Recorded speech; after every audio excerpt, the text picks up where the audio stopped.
मुग्धा और उसकी सास के बीच पूरा समय सास के किसी न किसी काम को लेकर मतभेद चलते ही रहते हैं।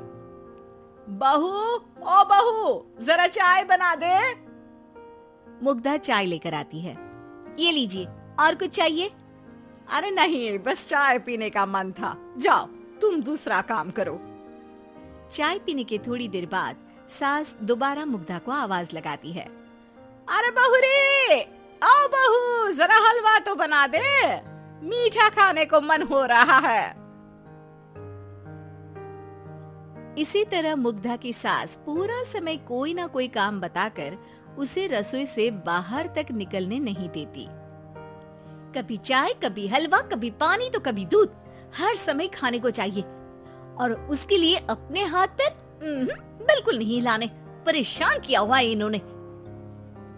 सास के जबरदस्ती परेशान करने की आदतों से दुखी मुग्धा एक शाम सचिन के साथ अपने कमरे में बैठी हुई बात कर रही होती है।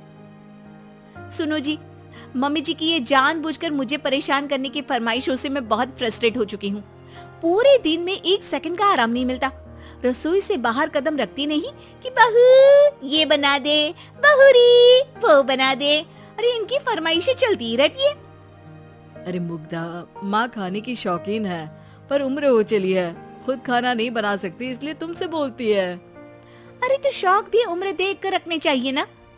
समझ में नहीं आता, हर समय फेविकॉल का जोड़ लगाए सोफे से चिपके बैठी रहती है। इतना सब डाइजेस्ट कैसे हो जाता है उन्हें? अरे तुम मेरी माँ से इतनी नफरत कैसे कर सकती हो? मैं उसे नफरत नहीं करती जी, बस परेशान हूँ। जहाँ मुग्धा अपने पति से ये सब बोल रही होती है, वहीं उसकी सास भी कमरे के बाहर दरवाजे से कान लगाए सारी बातें सुन रही होती है और अगली दोपहर रसोई में मुग्धा के पास जाती है। बहू, आज ना मेरा कुछ मसालेदार खाने का मन है। तो चाय बना दो, मुझे बहुत पसंद है। अरे ना, ऐसा कर लिट्टी चोखा बना ले। और हाँ, जितना मसाला बातों में मिलाकर पति को सुनाती हो ना, सब्जी में भी वैसे ही डाला करो, खाना स्वादिष्ट बनेगा। सास की बात सुनकर मुग्धा हैरान रह जाती है। मतलब अब पूरा समय मुझ पर हुक्म चलाने के साथ बंद कमरे में हुई पति पत्नी की बीच की बातें भी सुनती है? अरे बात जब मेरी थी तो सुनने में क्या दिक्कत है? ये कहकर सास वहां से चली जाती है। अरे अब तो हद पार हो गई, इस तरह से तो ये मेरा जीना मुश्किल कर देंगी।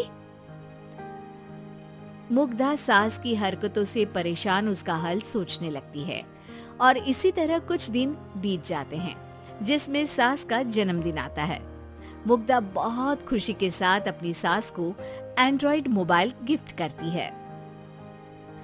मम्मी, आपको सबसे बात करने के लिए बहुत दिक्कत होती है ना, कभी सचिन तो कभी मुझे बोलना पड़ता है, पर इस मोबाइल से आपको कोई दिक्कत नहीं होगी। एक जगह बैठे बैठे बहुत कुछ कर सकती हैं अब आप। मोबाइल देख सासू माँ खुश हो जाती है, पर उसे इस्तेमाल करना तो आता नहीं, इसलिए साइड में रख देती है। जिसे देख मुग्धा घर का सारा काम छोड़ मोबाइल सेट कर सास को इस्तेमाल करना सिखाने लगती है, जिसके बाद अब सास पूरा समय मोबाइल में ही लगी रहती है। हाय, जब से मम्मी को मोबाइल मिला है मेरी लाइफ में कितनी शांति आई है। अच्छा है, इसी तरह बिजी रहे तो मैं भी सुकून की जिंदगी जी पाऊंगी। अब मुग्धा जब मन करे काम करना, जैसा चाहे वैसा खाना बनाकर खाना, पूरा समय रिलैक्स और खुश रहने लगती है। क्या बात है, आजकल तुम बहुत चहक रही हो। अरे मम्मी जी से छुटकारा जो मिला है, अब ना फरमाइशें ना छुप छुप कर बातें सुनना। अच्छा, तो मोबाइल गिफ्ट करने की ये स्कीम थी। इसी तरह दिन बीतते हैं और अब मोबाइल पर लगी सास फरमाइशों की जगह सवालों के लिए बहू को आवाजें लगाना शुरू कर देती है। अरे बहू सुन तो, देख जरा किसी का फोन क्यों नहीं मिल रहा? रिचार्ज खत्म हो गया है, पर अभी 4 दिन पहले ही तो मैंने किया था, इतनी जल्दी कैसे खत्म हो गया? अरे मैंने कल तेरी कनाडा वाली मौसी सास से 3 घंटे बात की थी ना। क्या? इतना महंगा तो मोबाइल भी नहीं आया जितना महंगा इसका रिचार्ज पड़ रहा है।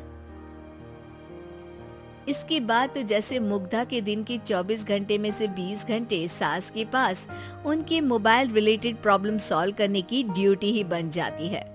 अरे मुग्धा, ये मोबाइल में अचानक तेरी मौसी सास की शक्ल क्यों दिखने लगी और ये तो हिल भी रही है।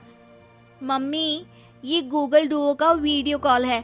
इसमें आप बात करने के साथ एक दूसरे की शक्ल भी देख सकती हो। अच्छा, ये तूने मुझे पहले क्यों नहीं बताया? अब बताने के लिए पहले नहीं बताया। इसी बीच सचिन भी वहां आ जाता है और सास अपनी वीडियो कॉल में बिजी हो जाती है। क्यों, सास बहू में क्या गपशप चल रही है?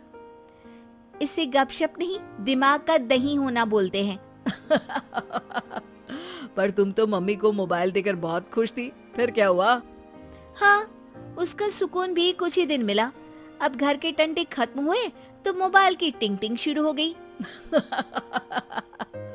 देखो भाई, कुछ पाने के लिए कुछ खोना तो पड़ता है। आखिर तुमने मोबाइल अपने फायदे के लिए ही तो दिया है, तो फिर सवालों के जवाब भी देने पड़ेंगे, क्योंकि जब तक उनके हाथ में ये फुंथरू रहेगा तुम्हारी लाइफ में प्राइवेसी और सुकून रहेंगे। कहने का मतलब है अगर इससे प्यार बढ़े तो दाग अच्छे हैं। अरे मुझे पहले दिन से ही पता है मोबाइल किस मकसद से दिया गया है। भूलो मत, इससे पहले मैं बातें ही सुनती थी। सास की ये बात सुनकर मुग्धा शॉक में और सचिन हंसता रह जाता है।